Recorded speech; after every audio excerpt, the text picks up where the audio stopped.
Bienvenidos a Radio Montaña Leonesa, la radio de los pueblos de la montaña y de la gente que vive en ellos. Cultura, deporte, historia, actualidad, conocimiento y programas de autor componen nuestra programación.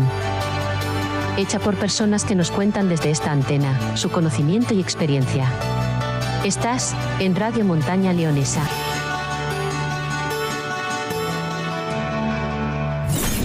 Amablemente, un tiempo de radio que nos regala cada semana Amable Pascual.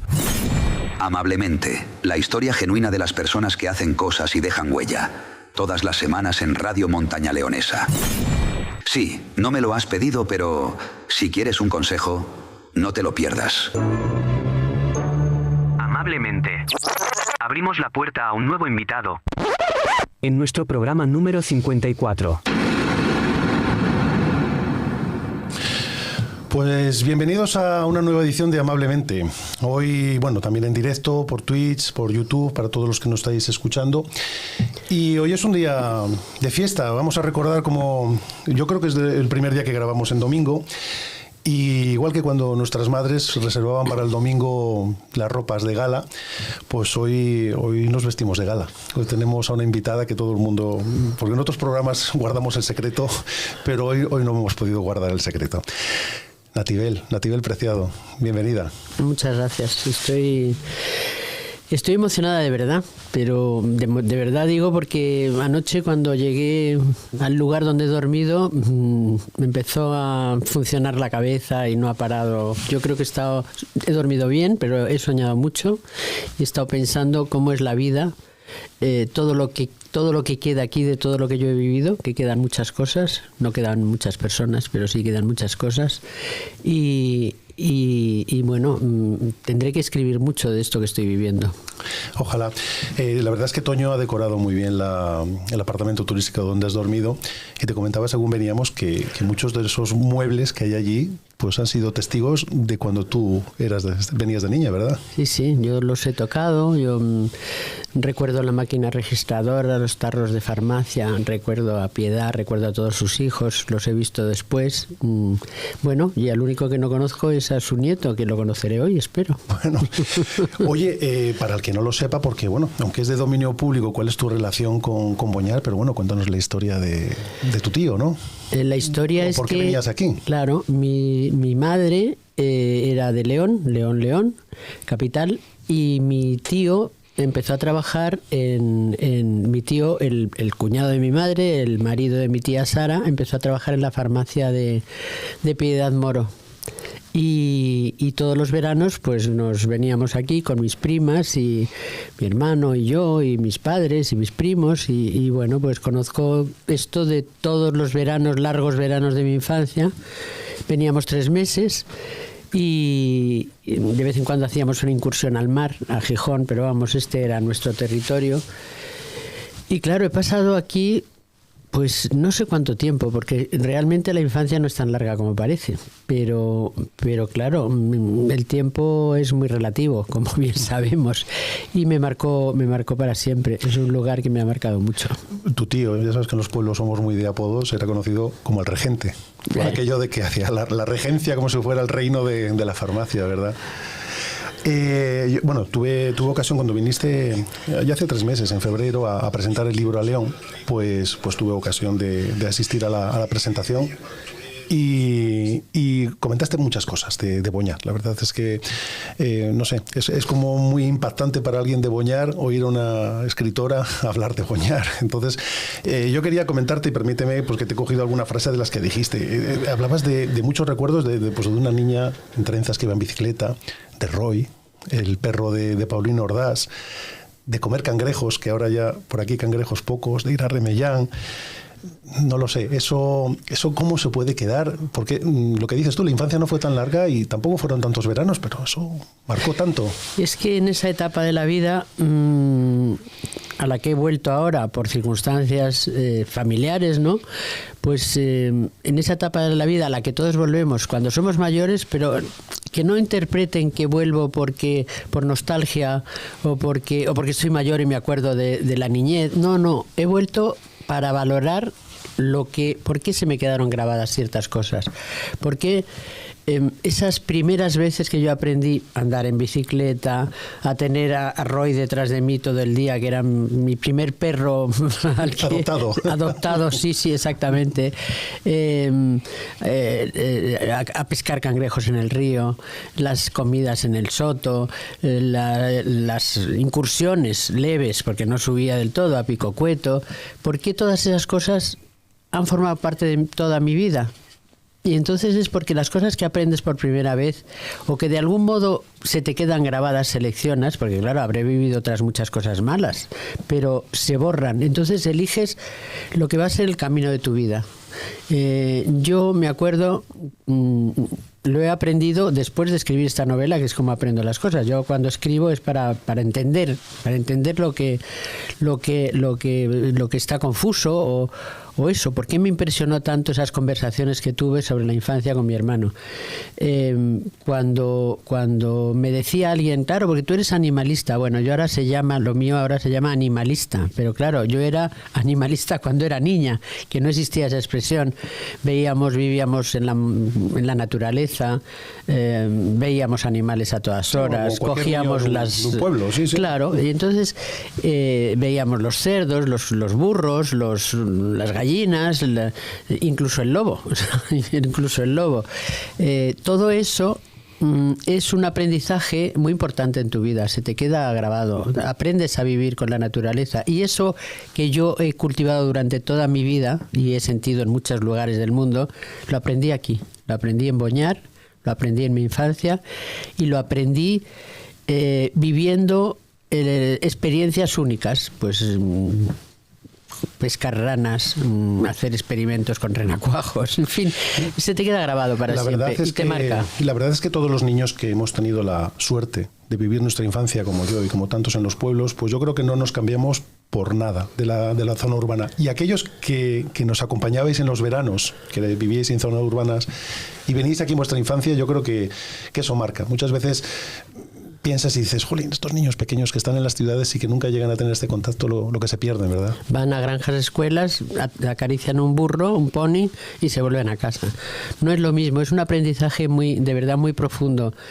Y claro, esta novela está llena de homenajes y de, no sé cómo llamarlos, si homenajes demasiado rimbombante o de reivindicación, es decir, qué pena que no se pueda vivir, que haya gente que quiera vivir en los pueblos y se lo hagan tan difícil, porque realmente la vida en la naturaleza y la vida en un pueblo es una vida maravillosa que muchos elegiríamos. Pero claro, si eres joven, tienes hijos, no tienes colegio, no hay una farmacia como la que había aquí, porque antes en los pueblos se podía vivir, había todo lo necesario para vivir en un pueblo. Ahora ya no. Luego, más adelante, que no se me olvide, te voy a pedir un favor relacionado con lo que acabas de decir ahora mismo. Comentaste en aquella presentación que, bueno, no es ponernos trascendentes, pero lo comentaste. Dices, oye, esto es una especie de cerrar un círculo de cuando yo he sido feliz. Incluso hablabas de tu padre, que hablabas que te había comentado, bueno, la satisfacción del deber cumplido. Y además dijiste, bueno, pues yo he tenido premios en mi carrera, pero esto... No sé, esta novela ha sido un gran premio. Los premios son estupendos y bueno, es como si te toca la lotería, te sirven es una explosión de alegría, incluso cuando te dan un dinero te sirve para mucho, tal, pero no, lo más importante en la vida es... esta novela tiene mucha importancia para mí. No es de las premiadas, porque no le he presentado ningún premio, pero me ha dado la satisfacción de entender una gran parte de mi vida. Luego, el placer inmenso que supone venir aquí, que me recibáis, ser alguien más de un recuerdo aquí. Eso para mí es el mejor premio del mundo. Ser capaz de haberla escrito, porque me costó mucho trabajo tratar de poner de protagonistas al lobo, al paisaje, a la montaña, a las emociones que me producía el recuerdo de Boñar, ¿no? luego que personas como, no sé, a las que yo admiro y quiero tanto, como escritores como Julio Llamazares, pues les haya gustado la novela y me hayan dicho que no tenían nada que corregir, es demasiado para mí, de verdad. Es muy impresionante. He venido con mi hijo para tener un testigo de las emociones que estoy sintiendo, un testigo de verdad que me quiere y que sabe lo que me importa este lugar. Y esta novela es, de verdad, ya es un fin en sí mismo, es maravillosa, me ha dado todo lo que quería y mucho más. Siempre decimos que salimos, los que como en mi caso hemos tenido que salir fuera a estudiar y trabajar y luego volvemos, que salimos del pueblo, pero el pueblo nunca sale de nosotros. Con respecto a Julio, que casi conseguimos que viniera aquí, pero tenía una agenda complicada, que ya nos visitará. Bueno, ya sabes que estamos aquí en una zona, la verdad es que trufada de escritores. Julio, de grandes. Ángeles Caso, que aunque no es de aquí, vive muy cerca de aquí, que ya la tuvimos como invitada. Y claro, cuando alguien habla, cuando alguien escribe de nuestra zona, yo creo que nos sentimos, bueno, como en cualquier sitio, muy llenos. En tu caso también has hablado, no de Boñar en particular, pero sí de León en la novela de Camino de Hierro, que, bueno, por lo que he leído por ahí, la dedicabas a tu madre y a tu abuelo. Sí. En este caso, a mi hermano. A tu hermano, que, bueno, por lo que comentaste también, en unas circunstancias un poco particulares, tristes, pues era con sus recuerdos, al final, de lo que hablabais, ¿no? Era lo que más nos unía, porque nos daba alegría recordar... Hacer experimento, a ver si te acuerdas. ¿Cómo se llamaba este amigo? ¿Te acuerdas tú de cuando íbamos a tal sitio? ¿Y dónde estaba? ¿Y Remellán? ¿Y cómo era? Pero justo donde está ahora esto, ¿qué había antes? ¿Y cómo era la casa de Paulino? ¿Y te acuerdas de Victoria Emma? ¿Y te acuerdas? Es decir, que eso nos llenaba, y la música de la época. En esa novela he conseguido meter todas esas emociones.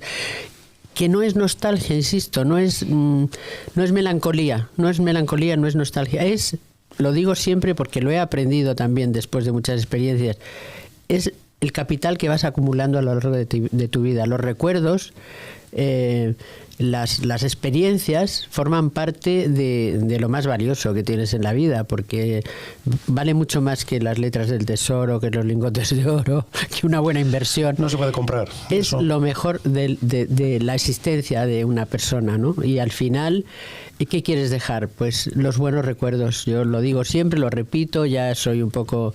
pero es que es una frase que escuché a un viejo actor de Hollywood en un documental, un viejísimo actor, tenía 90 y tantos años, y decía: yo lo que quiero dejar en mi vida es una almohada rellena de buenos recuerdos, que es lo que me dejó mi madre. Bueno, pues yo me he quedado con esa frase, y lo que me dejaron mis padres se lo quiero dejar a mis hijos, que es exactamente esto, una vida llena de buenos recuerdos, que cuando se acuerden de mí disfruten en vez de sufrir. Pues qué bonito. Ojalá dejemos esas herencias a nuestros hijos, en vez de a veces tantas cosas materiales.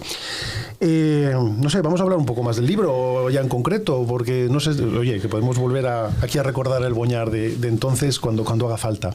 Y este tema, la verdad que para los Boñar lo llevabas en secreto porque no nos enteramos y yo te cuento la anécdota. Resulta que te llaman para una entrevista en una emisora de Bilbao y me llama el alcalde y me dice: oye, que ¿por qué me llaman de un libro de Natibel Preciado y tal? Y yo lo había visto que lo habías lanzado poquísimo antes y salía lo de Boñar. Y digo: oye, es que ha escrito un libro de Boñar. Ya lo había comprado yo, mi mujer que lee mucho más. Y dice: es por esto, es que ha escrito un libro de Boñar, pero ¿qué me dices? Y tal, y no sé cuánto. Y bueno, entró en el programa, bueno, ha circulado por ahí la grabación, que ya fue cuando se empezó a invitarte con todo esto. No sé, ¿viniste por Boñar o cómo diste una vuelta? Porque bueno, la verdad es que hablas de cosas que están ahora, que no estaban hace 50 años. He venido varias veces, ¿no? Cuando escribí Camino de Hierro vine, y tengo fotos de la época, que ha cambiado mucho, porque vine en el año 2004. Después vine hace 2 años, cuando estaba escribiendo esto, 2 años exactamente. Me di una vuelta, vi las cosas que habían cambiado, ratifiqué los lugares, hice los paseos, pero vine sola, no vine incógnito. Bueno, no te conoció nadie.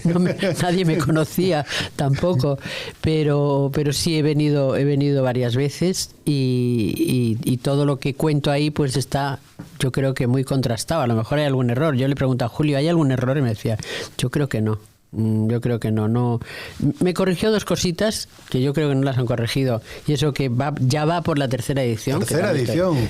Sí, esta semana sale la 3ª edición y he pedido que corrijáis esto, que me dijo Julio que había 2 pequeñas erratas, y a ver si lo corrigen, que es muy difícil siempre estas cosas. Pues no las he detectado. Pues mira, comentando con respecto a esto de la 3ª edición, humildemente en este pueblo tenemos un kiosco que vende libros, y le pregunté a Mayra, que hoy no sé si está ella o está su hermana allí con algunos libros, y digo, oye, ¿cuántos libros han vendido? Y de más de 200 en el kiosco de Boñar. ¡Qué barbaridad! Y dice, ¿pero cómo más de 200? Y si tocamos esto como en las casas de los pueblos, que siempre había una Biblia y un Quijote, pues ahora vamos a tener palabras para Olivia en todas las casas de Boñar. Un boom editorial, por lo menos en Boñar, ¿eh? Bueno, esto no te quiero contar ya demasiadas emociones, no sé lo que va a pasar, porque estoy muy acelerada con este libro que me está dando muchas emociones, pero muy profundas además. Me ha entrado como una especie de prisa por contar, por hacer. Ya tengo el siguiente que quiero. Claro, voy a incluir muchas cosas de porque antes de escribir Palabras para Olivia estaba escribiendo otro. Lo interrumpí por esas circunstancias. Lo comentaste. Lo dejé, es la primera vez que hago eso, porque tuve la urgencia de contar eso que estaba tan reciente, tan fresco y tan vivido y tan sentido, y estaba muy emocionada, y dije, lo tengo que escribir. Luego lo rellené con Olivia, con personajes, con tal. Pero los protagonistas son todo lo que le he prestado a Olivia, esas emociones, esos sentimientos, teorías sobre la literatura, qué se siente cuando tienes esa crisis creativa, que yo creo que a todo el que crea algo le pasa, lo que sea, me refiero a la creación no solo de literatura, música, tal, cine, sino al que quiere hacer un experimento con flores y a ver si consigo una flor para llevarlo a un concurso, a ver si consigo, no sé, pues todo el que tiene esa necesidad de hacer algo nuevo con su vida tiene la crisis creativa. Pues lo rellené con Olivia, que pues mujer de mi edad con crisis creativa, es decir, que los personajes están incrustados en las emociones. Conseguí hacer esto, y ahora que ya he terminado, me está durando mucho el la postpresentación. Sí, el explicarlo, porque me están surgiendo tantas cosas inesperadas. Cuando termine seguiré con el otro, y el otro evidentemente se va a nutrir de o sea que va a formar parte de esto. No se puede evitar que unos libros igual formen parte de otros. Pues no. Unos con otros, pero bueno. En Camino de Hierro sí hablaba también de Boñar. Hablaba de Boñar, y me pasó una cosa curiosa con los personajes, que claro, es muy emocionante cuando escribes algo. Yo escribo para mí, de verdad, o sea, escribo para entender mi mundo y para entender lo que me puede aportar algo, o para conocer un personaje. Y entonces, cuando alguien comparte esas experiencias que tú has contado, vivido, te impresiona mucho. Y en Camino de Hierro me pasó una cosa curiosa. Se acercó en León un señor que me dijo, yo soy un personaje de su novela. Dije, hombre, pues sí, ¿quién es? Yo digo, a lo mejor es alguien conocido, yo qué sé. Y me dijo, no, yo soy el que le sirvió a usted la cena cuando estaba con su tía cenando en el hostal de San Marcos aquella noche, ¿se acuerda usted? Que comieron tal y tal. Yo me quedé muy impresionada y dije, sí, claro. Se fue. Y no le dije nada, pero yo nunca había cenado con mi tía en el hostal de San Marcos, ni existía tal camarero, ni existía tal escena, era totalmente inventada. Pero se identificó de tal manera con la novela. La gente hace propios los personajes. Que es maravilloso. Sí, o cuando alguien te dice, oye, me has hecho entender una cosa que yo no sabía expresar, o comparto lo que dices sobre esta historia. Pues ahora te comento yo cosas que me has hecho, bueno, a mí por lo menos me han marcado con el libro y está. Con respecto al libro, y sin hacer spoiler, porque hoy la agenda que tienes en Boñar es un poco intensa. Estás aquí con nosotros, luego vas a tener una reunión con el Club de Lectura, en el cual se podrá hablar del libro una vez leído, y luego pues la presentación, que será para la gente que no lo ha leído. Sin hacer spoiler ni nada, obviamente se puede decir que el tema del libro pues habla de un negro, un escritor fantasma, que es el que le va a ayudar a Olivia en su objetivo que tiene a lo largo del libro. Te quería preguntar por un tema que también se lo pregunté a Ángeles Caso. Y esto vino a cuento de los negros, pero un escritor, Juan del Val, lo comentó en El Hormiguero, que en el último contrato que había firmado con Planeta, le decían que estaba prohibido el uso de inteligencia artificial para rellenar cualquier parte del libro por contrato. No sé, ¿cómo ves esto? Yo ya lo tengo, en este ya tenía, ese contrato ya lo firmé, porque mi negro literario, que terminé de escribir la novela hace más de un año, pues todavía podía existir, ahora ya está obsoleto, porque se puede recurrir a la inteligencia artificial para escribir, para pedir esa ayuda que pedíamos antes, o que pedía la gente a los que escribían los discursos de los políticos, las biografías de los famosos, incluso algún que otro gran novelista, lo cuento en la novela, ¿no? Que Paul Auster, que acaba de morir, en sus inicios hizo de negro literario, y muchos otros, ¿no? Pero yo creo que sí, que ha quedado obsoleto, y en los contratos es verdad que ahora se firma una cláusula comprometiéndote a no hacer trampas, vamos, es que está claro. Que jugar con las cartas. Pues mira, yo tirando de esto, y se me ocurrió esta tontería, pero yo me fui a ChatGPT y le metí todo lo que parecía tuyo, lo que estaba en la Wikipedia, lo que venía de este libro, lo que habías hecho, lo que no habías hecho, lo que se me ocurrió, y le dije, dime 2 preguntas originales, además puse, para hacer la Nativa el Preciado. Y pedí una relacionada con el libro y otra con lo que te haré posteriormente. Te voy a hacer la pregunta que me salió de la inteligencia artificial con el libro. A ver, me da muchísima curiosidad. Después de meter todo el... Sí, porque en las redes hay mucha porquería, como sabes. Sí, o sea, pero bueno, yo al final, entre lo que conocía, lo que había y todo esto, metía ahí en un cóctel y sale esto. Y me saca ChatGPT y dice, con respecto al libro, dice, ¿hubo algún descubrimiento personal durante el proceso de escritura que le sorprendiera o que quizás no hubiera detectado durante sus veranos en Boñar en la infancia? Al final, no sé si durante la escritura de tu libro descubriste cosas... Eso que te estaba contando, de dónde me vienen determinadas actitudes que he conservado a lo largo de toda mi vida. De dónde me viene este amor por los animales, este respeto por la naturaleza, que el libro anterior, la novela anterior lo expresaba de una manera muy gráfica hablando de África, ¿no? De dónde me viene, y me viene de aquí, lo descubrí cuando eso que te he contado exactamente, esa sensación de... Bueno, mi hermano y yo éramos 2 locos de los bichos y nos llevamos a Madrid escondidos en caja cuando volvíamos de Boñar. Una vez nos llevamos una cría que estaba perdida por ahí, caída, de un aguilucho, una cría de un águila. ¿Sí? Entonces, cuando llegamos a Madrid, mi padre dijo, pero que estáis locos, esto no se puede tener. No, por favor, guárdalo. Bueno, hasta que un día creció, comía carne, y un día creció, me arañó se os fue de las manos. Sí, sin querer, porque nos amaba el pájaro. Quiero decir que solamente nos atendía mi hermano y a mí. Bueno, ¿de dónde viene eso? Pues viene de aquí. Eso lo he descubierto a posteriori, pensando, ¿por qué tengo esta afición tan loca por los bichos, por los animales, por la naturaleza? Si yo he nacido en Madrid, soy una persona de ciudad, todo viene de aquí. Muchas otras cosas he descubierto. Sensaciones. Esta noche he dormido en la farmacia de Piedad Moro, que era, ya lo hemos dicho al principio. Entonces ahí he estado pensando mucho qué queda cuando ya no estás. Porque en esa farmacia ya no queda nada de de las escenas que recuerdo nítidamente que yo viví cuando iba con mis trenzas a ver a mi tío y a los hijos de Piedad. Piti era de mi edad, Piti se fue, pero Adolfo era mucho mayor que yo. Y Tinín era muy amigo de mi hermano.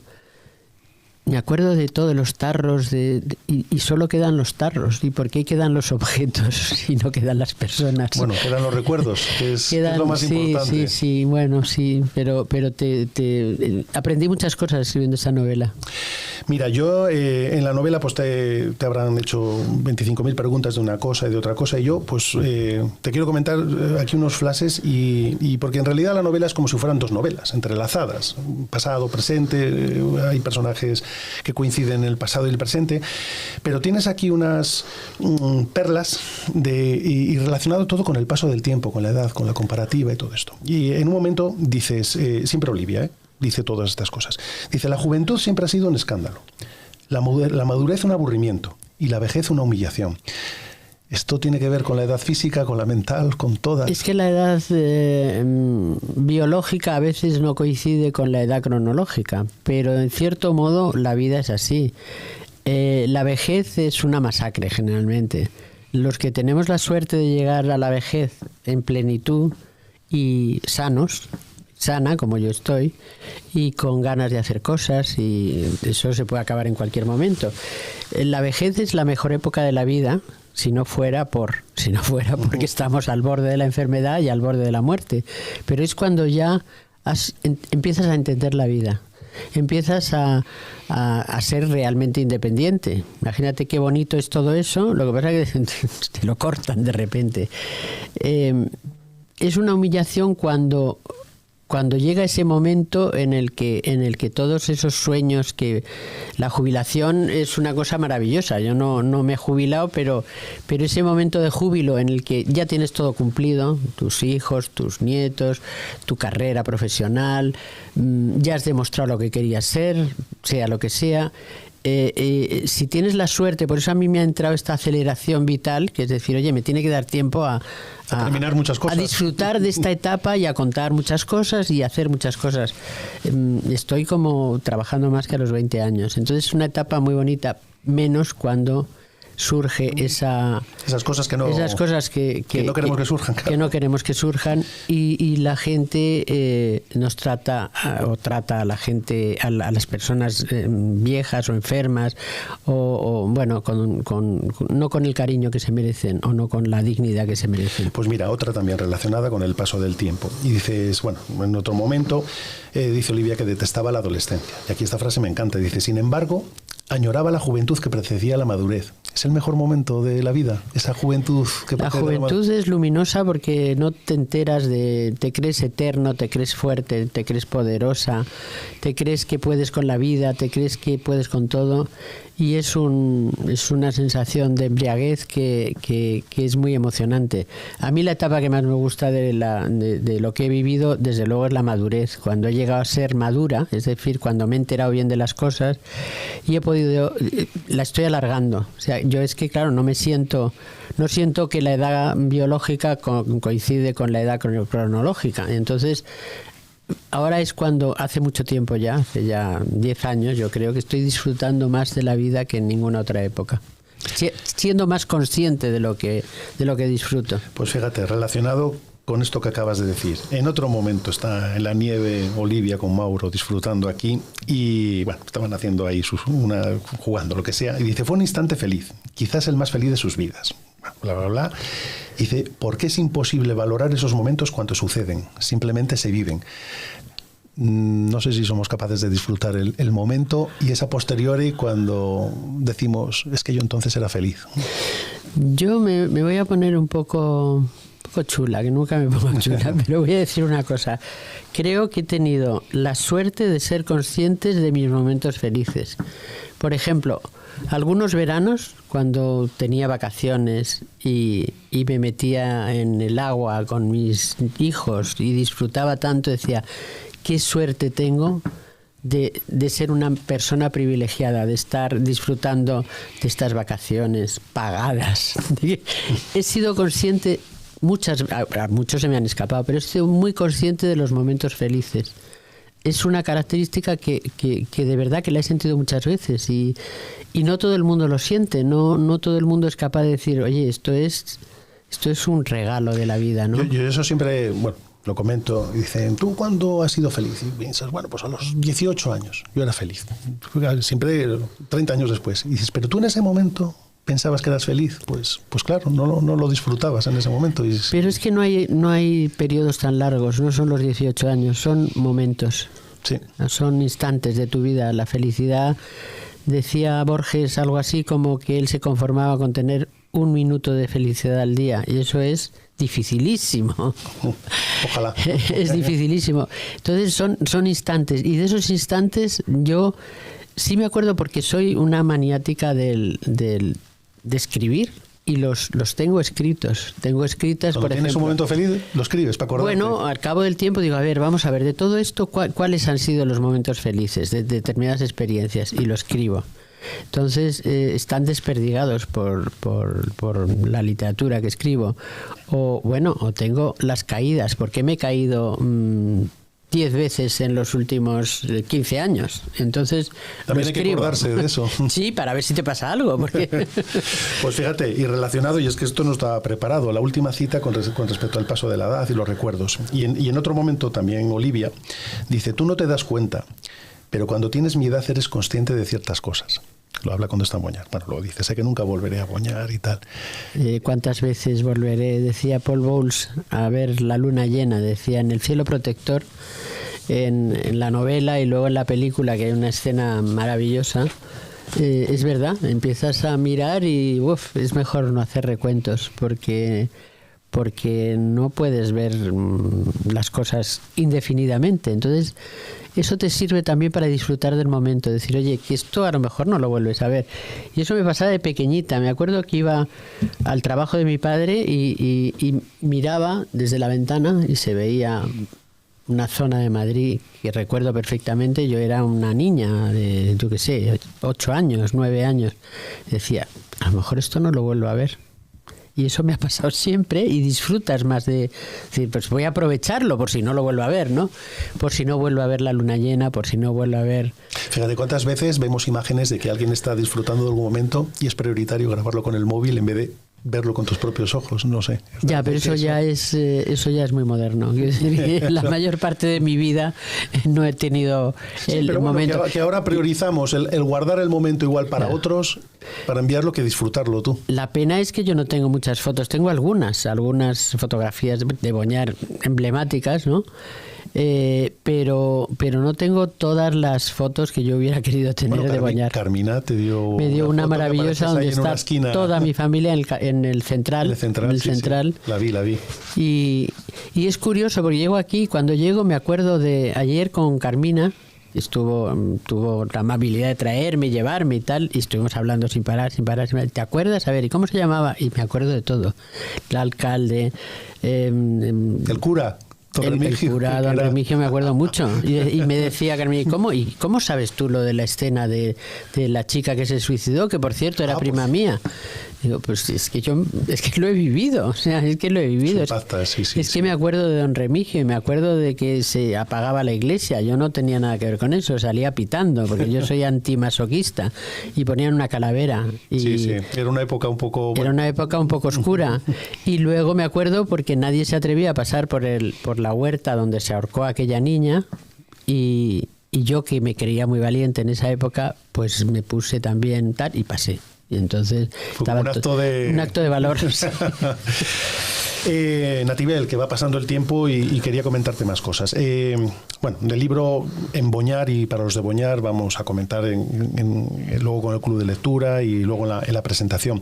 Pero quería hablar contigo un poco de la situación actual. Por cierto, el otro día, ya hace unos días, en el programa En Primicia, te dedicaron un programa magnífico. Maravilloso. Me encantó. No voy a hacer yo aquí otro regalazo. Un resumen de tu vida, porque ha sido intensa, larga y ancha por todas partes y todo esto. Es difícil concentrar una vida en una hora, no sé lo que duró, pero yo se lo recomiendo a todo el mundo que vea ese programa. Es un programa precioso. Me encantó, yo descubrí cosas que no sabía y hay que ver en qué sitios has estado, en qué circunstancias y de todo. Pero en general, yo te quería preguntar, no sé cómo era la política y el periodismo entonces y cómo es ahora, si antes era más predecible, si ahora todo es más impredecible, si antes era complicado y no le damos importancia. Han pasado tantas cosas. La diferencia todo esencial entre antes y ahora yo creo que son dos fundamentales. Una, que íbamos hacia mejor, había una esperanza con la que nadie podía destruir, ni las matanzas de ETA, ni las del Grapo, ni las de la extrema derecha, ni las torpezas de los políticos, ni los fenómenos que sucedían, que fue una época muy violenta la transición. Pero daba igual, porque primero que éramos jóvenes, quiero decir, quienes lo recordamos con nitidez éramos muy jóvenes y teníamos la fuerza de la juventud y sobre todo la esperanza de aquí vamos a salir inevitablemente vamos a salir, esto no puede volver atrás, aunque hubo algunas sensaciones, el 23F y tal, esto se va al garete, esto se pierde, o en la ponencia constitucional, cuando se estaba elaborando la Constitución, pensábamos, esto siempre había amenazas, de Fraga daba un puñetazo y decía, me voy, tal, pero se llegó porque lo que queríamos conseguir era tan importante que todos, políticos, periodistas, abogados laboralistas, mujeres de los presos, ciudadanos, colectivos de cualquier tipo, nos pusimos a la altura de las circunstancias históricas que estábamos viviendo, que eran salir de una situación tenebrosa a una situación luminosa, y eso te da una fuerza y una esperanza fundamental, y te da sentido a lo que haces, y decir lo que algo sirve para algo y tengo la responsabilidad de hacerlo bien. Ahora no. Es que no lo sé, ahora es todo ahora no. Ahora complicado, que si a la vez tenemos problemas de dependencias, de amnistías, bueno, de máquinas ahora del fango, de que hablan unos, que hablan otros, no lo sé. Hay una frase de los luthiers que me encanta y que se aplica para esto y para muchas cosas, que dice, es que la confusión está clarísima. Bueno, yo tengo otra parecida, que es que de los laberintos en el que nos encontramos en este momento, siempre te sacan por arriba. O sea, tú no sabes salir, pero ¿qué pasa? Pero esto no tiene sentido nada de lo que está pasando. Y te encuentras en una época de una confusión absoluta y de repente hay algo, el llamado cisne negro, o una mente lúcida, o un acontecimiento que te dice, esta es la salida y no os perdáis por aquí que vais muy mal. Entonces yo tengo esa esperanza. ¿Cuándo va a llegar? No lo sé. A lo mejor yo no la veo, porque también el tiempo, vuelvo a decir que el tiempo histórico es mucho más lento que el tiempo biológico de una persona, y entonces vamos a salir de aquí, vamos a salir, y siempre, generalmente se sale para bien. Hay momentos oscuros de la humanidad, pero siempre se avanza, aunque sea... Cuando lo ves en perspectiva dices, bueno... Se avanza, pero claro, ¿cuánto va a durar esta confusión y este absurdo? A lo mejor la inteligencia artificial lo pone todo patas arriba y nos saca de estas mentiras, no sé si de estas trampas, de estas... Las esperanzas en eso. Bueno, no lo sé. Y tú, además, por tu trayectoria tan larga, pues has tenido oportunidad de conocer, por lo que te digo, el periodismo anterior, y este periodismo en el de que hay redes sociales, en que las tertulias, en que el zasca, el Twitter rápido, cuando antes, yo no lo sé, en el ABC, en Tiempo, en Interview, cuando escribías, pues no lo sé, pongaba el artículo reposado, la opinión... Fíjate, yo me acuerdo que tenía un jefe que le decía, mira, yo quiero venir a trabajar contenta todos los días.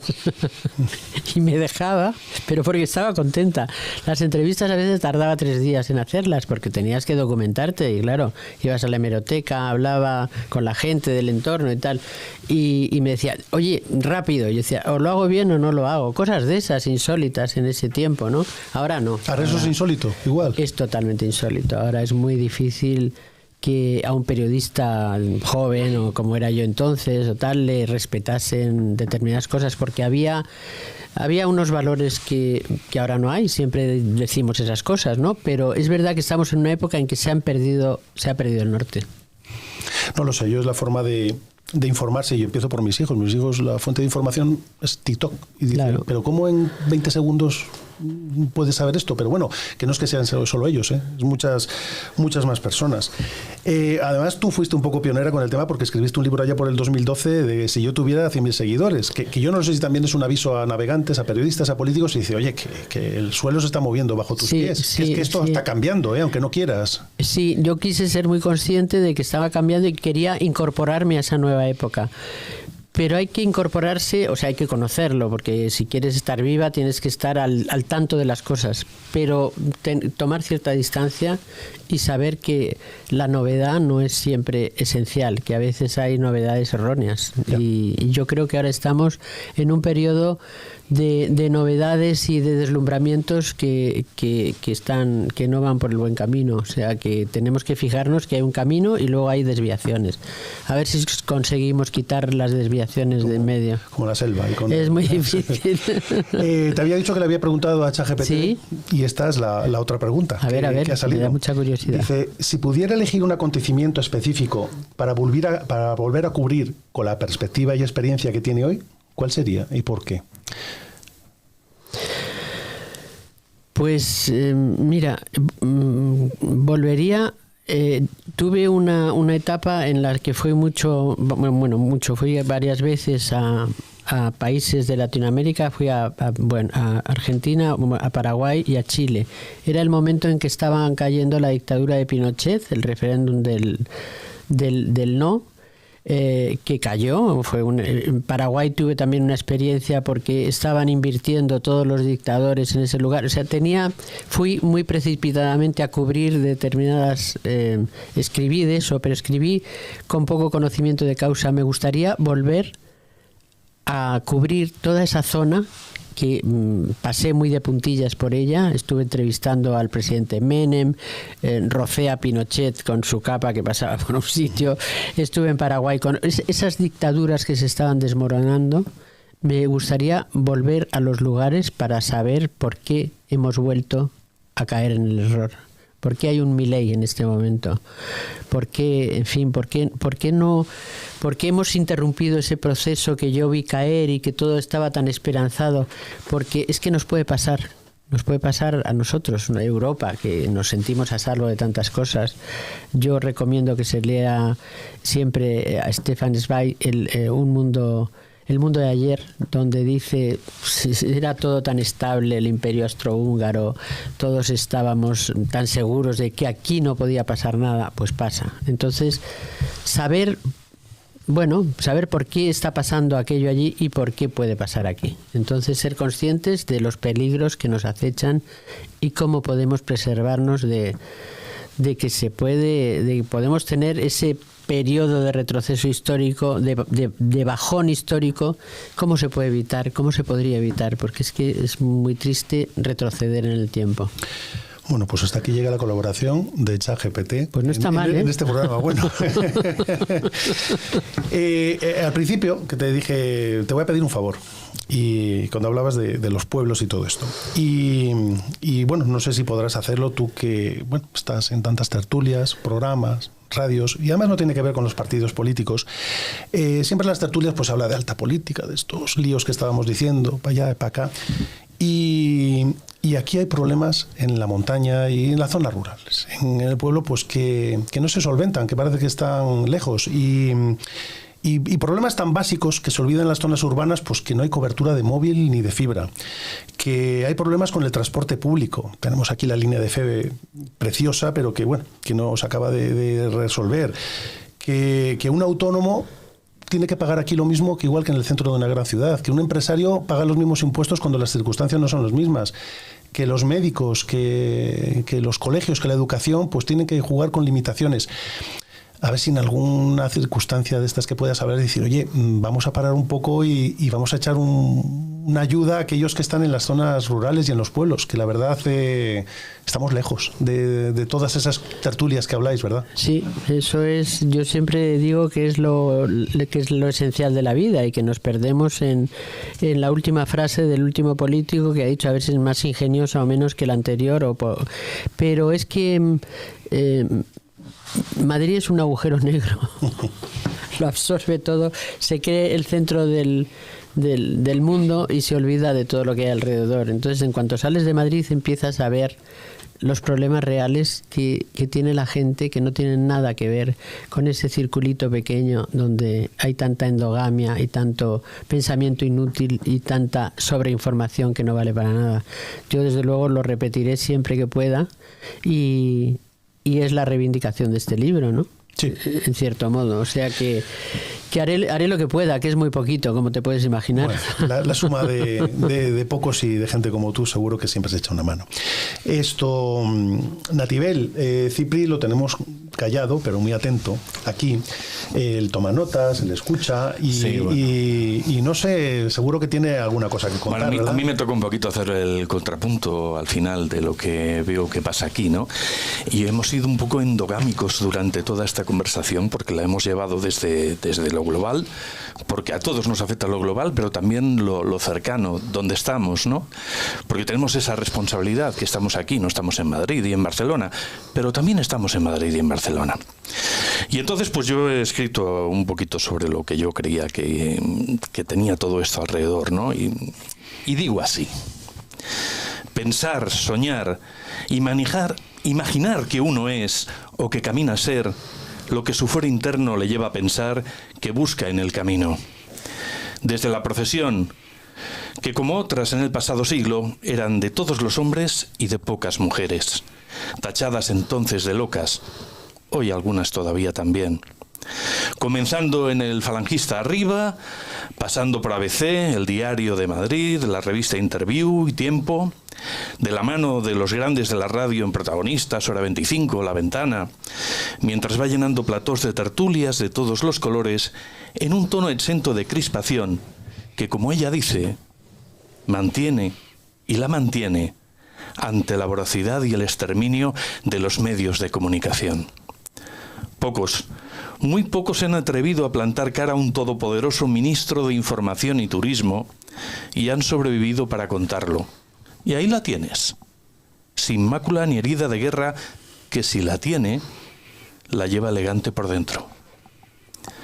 Uno, cuando despierta en la mañana, no tiene ni idea de la dirección ni la intensidad del viento que orientará su rumbo, ni tampoco de la trayectoria de la jornada. Lejos de ser mala, la incertidumbre nos acerca al territorio de la oportunidad. El universo solo nos demanda en este momento 3 cosas: curiosidad para dar un paso más, valentía para afrontar los riesgos y criterio para medirlos. Una novela llega a tu vida, la ocupa, te utiliza forzándote a sacar lo mejor de ti, crece, te abandona y toma vida en la existencia del lector. Se hace única con múltiples identidades y se relaciona con ellas para dar más vida a la vida. Y con esto aprendo que la mayor parte de los momentos, escenas y cosas que me rodean, a las que he considerado inertes, poseen una vida superior por encima de mi entendimiento. El tiempo me deja comprender, en ocasiones, que el fenómeno se produce una y otra vez ante mis ojos, que en lugar de ver menos, ven más a medida que envejecen. Olivia es una mujer atemporal, como su madre putativa, que sin parirla, la amó antes de traerla al mundo. Y ese mundo nos rodea en estancias, calles, muros y árboles que mantienen la esencia, en ocasiones espectral, de un Boñar que te retorna a tiempos vencidos cuando el silencio de sus calles, el aire de sus montañas y un paseo solitario te llevan en la máquina del tiempo al punto exacto en el que ves lo que nadie más ve. En un último apunte, los sueños de Olivia y las vivencias de Natibel han proyectado en el tiempo a un humilde locutor que no estuvo entonces, pero que de tanto proyectarlo se hizo realidad en este pequeño rincón de comunicación que aspira a buscar entre el barro, la maleza, el bosque o las aguas capítulos de las vidas soñadas que algunos valientes convierten, a veces, en realidad. Qué bonito, la verdad. Me has dicho cosas muy, muy, muy impactantes, muy bonitas. Me has dicho lo que le digo yo a mi nieto siempre: tienes que ser muy valiente, pero prudente. Las canas dan esa visión. Falta tiempo y lo encuentras y hay que estar ahí atento para verlo. Sí, sí. Y sí, cuando subes a la montaña lo ves todo muy alto, pero de repente te falta el aire. Sí, ahí está. Natibel, que gracias, otro regalazo he tenido esta mañana. Aquí en nuestra humildad pues hemos intentado hacer todo lo mejor posible para que estés con nosotros, para que estés con todos los que nos están oyendo ahora, para los que oigan el podcast cuando sea. Que no sé si tienes pueblo como tal, pero que sepas que el pueblo te tiene a ti, Boñar. No, yo estoy orgullosísima de pertenecer a Boñar. No sé si se nos queda alguna cosa que podamos recordar. Ahora vamos al club de lectura. Locutor, luego, que en la novela hay un gran homenaje a la radio. Se nos olvida de decirlo. Es cierto. Y luego la presentación que vas a juntar como aquí al Madrid y al Barça, los dos medios, David Rubio, La Crónica. Bueno, Caballero del Diario de León. Me lo han dicho y me parece también una proeza, porque yo que siempre trato de mediar y de llegar a acuerdos, fíjate lo que he conseguido. Eso es estupendo, eso es una maravilla. Nada más, Natibel. Gracias. Solo te puedo decir que muchas gracias, gracias a vosotros, y que esta es tu casa, este es tu pueblo y esta es tu gente. Bueno, volveré. Ojalá. Gracias. Hasta aquí Amablemente. Regresamos la próxima semana con nuevos invitados para descubrir su vida y aprender de su experiencia.